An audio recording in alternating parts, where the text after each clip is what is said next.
Right now, as you're watching this, the United States and Israel are in the middle of dismantling the Iranian regime. And yet many are saying America is losing this war. The age of US dominance is over. Let me be very direct. They are wrong. Let's start with what's actually happening. In under 3 weeks, American and Israeli air power has neutralized Iran's missile capability, eliminated its naval presence, and killed its supreme leader. The regime's leadership is only partially functioning. Now, you've heard the armchair generals say the Strait of Hormuz is closed, shipping has stalled, America only has days before this becomes untenable for the global economy. Here's the reality. Iran's capacity to keep the strait closed is being degraded by the hour. This is not a country losing. This is the most powerful military on earth doing what it was built to do.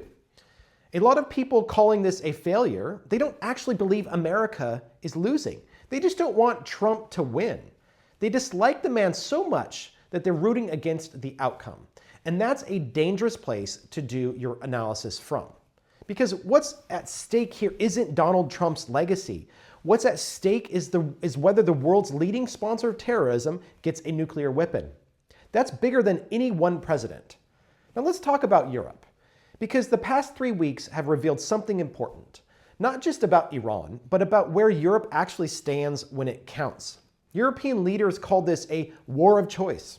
France, Germany, the usual voices, urging caution, offering concern, calling for de-escalation. But here's the question. A regime that in January of this year killed tens of thousands of its own people, that has been the world's leading state sponsor of terrorism for decades, that was weeks away from nuclear breakout, you're telling me that that regime deserved more diplomacy? European leaders would rather manage the Iranian threat than end it. That's not a principled position. That's risk aversion dressed up as moral authority. And what I find genuinely dispiriting is that Europe seems to have forgotten what it's defending. Freedom isn't self-sustaining. Someone has to be willing to stand up for it. And right now, uncomfortable as it is for some to say, that country is America. Of course, Britain ultimately said yes to the US using its bases. The E3, the UK, France, and Germany signaled they'd back proportionate measures. Because when history is being written, Europe still relies on American power. That tells you everything about who's operating the levers of the international system. Now, I want to be honest, because this is the part that makes some people uncomfortable. Yes, polls show American soft power declining in parts of the world. Yes, the way Trump has approached the global trading system, I think he's wrong. The tariff regime, the approach to allies on trade, I disagree with it. But here is the distinction I want you to hold. Donald Trump is not America. Trump is a man. America is an idea, an institution, a civilizational project. Conflating the two is an analytical error. And yet, I'll say this, it took courage to make this call. Whatever you think of Trump, he made a decision that years of diplomacy, sanctions, and managed deterrence never did. And I genuinely wonder if Obama had done this, or if a future Democratic president does something equivalent, would the reaction be the same? Would the European condemnation be as loud?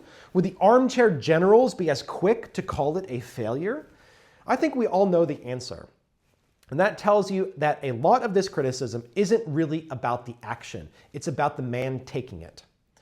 Now, the soft power concern is real, but it's transient. And here's why. When a president who leads differently takes the stage, and someone will, the world won't remember the tweets or the tariffs. They'll remember that it was America that stood up to Iran when no one else would, that dismantled a regime threatening nuclear proliferation across the Middle East. That proved it is the only nation with the reach, the technology, and the will to reshape the strategic environment. Ask yourself, who else was going to do this?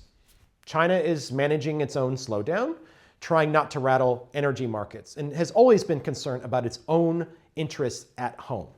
Russia is bogged down in Ukraine. It's isolated, it's squeezed. Europe, well, we just covered that. There is no substitute.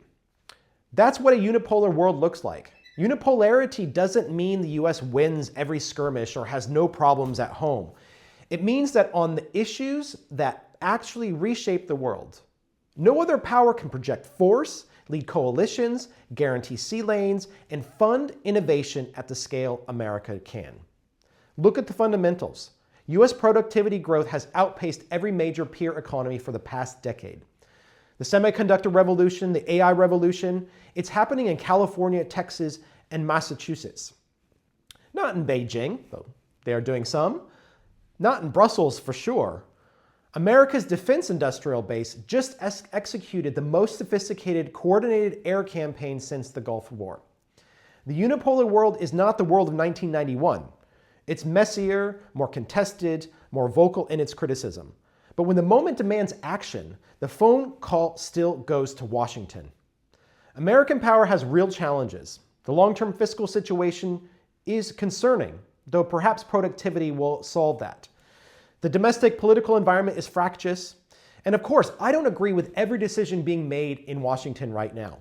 But the narrative that we're watching the twilight of American power, that a multipolar world is on the cards, that Europe's hesitation is wisdom rather than weakness, that narrative is not supported by what is happening right now, today, over the skies of Iran.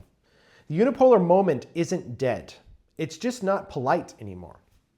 I'm Adam Dixon. This is The Strategic Economy. Please subscribe if you like this, and see you on the next one.